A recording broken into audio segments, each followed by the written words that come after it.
अगर महिला रोजगार योजना का 10,000 रुपए आपके खाते में नहीं आया तो करना होगा ये काम, तभी ले पाएंगे इस योजना का लाभ। जी हाँ, आज हम बात कर रहे हैं बिहार की एक ऐसी योजना के बारे में जिसकी चर्चा इस समय हर गांव, हर गली और हर मोहल्ले में हो रही है। मुख्यमंत्री महिला रोजगार योजना। इस योजना का फायदा लाखों महिलाओं को मिल रहा है, लेकिन कई महिलाएं ऐसी भी हैं जो शिकायत कर रही हैं कि अभी तक उनके खाते में पैसे नहीं आया है। अब सवाल यह उठता है कि आखिर क्यों नहीं आया पैसा? क्या कहीं कोई गलती हो गई है या फिर सरकार ने पैसे भेजे ही नहीं?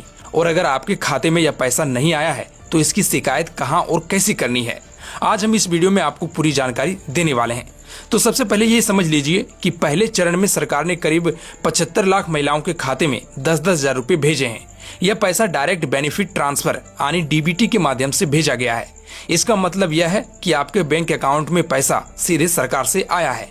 लेकिन यहाँ एक बात समझनी जरूरी है, डीबीटी का पैसा हमेशा उसी बैंक अकाउंट में जाता है जो आपके आधार कार्ड से लिंक होता है। अगर आपके आधार कार्ड से 3 बैंक अकाउंट जुड़े हुए हैं तो पैसा किसी भी एक अकाउंट में जा सकता है।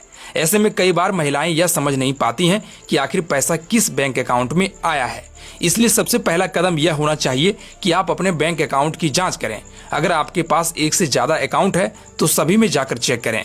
हो सकता है कि पैसा किसी दूसरे अकाउंट में चला गया हो और आपको अभी तक इसकी जानकारी ना हो। इसके अलावा योजना के नियमों में भी कुछ शर्तें रखी गई हैं, जैसे इस योजना का लाभ एक परिवार से केवल एक महिला को ही मिलेगा। यहाँ परिवार की परिभाषा भी साफ कर दी गई है।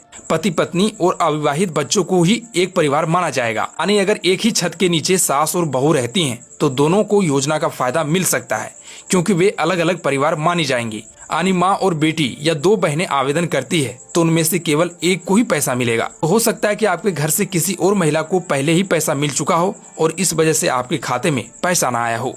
तो अब सवाल यह है कि ऐसी स्थिति में क्या करना चाहिए। सबसे पहले आपको अपने गांव या वार्ड में जाकर अपनी जीविका दीदी से संपर्क करना चाहिए।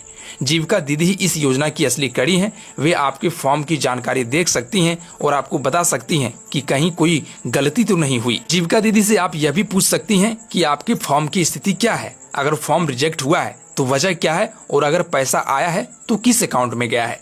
अगर जीविका दीदी से बात करने के बाद भी समस्या का समाधान नहीं होता है तो आप ब्लॉक के जीविका ऑफिस जा सकते हैं। वहाँ पर आपको पूरी जानकारी मिलेगी। अब यहाँ एक और बात समझिए, सरकार ने यह भी कहा है कि सभी महिलाओं को एक साथ पैसा नहीं मिलेगा। पहले चरण में सिर्फ 75 लाख महिलाओं को पैसा दिया गया है, जबकि बाकी महिलाओं को पैसा दूसरे चरण में दिया जाएगा।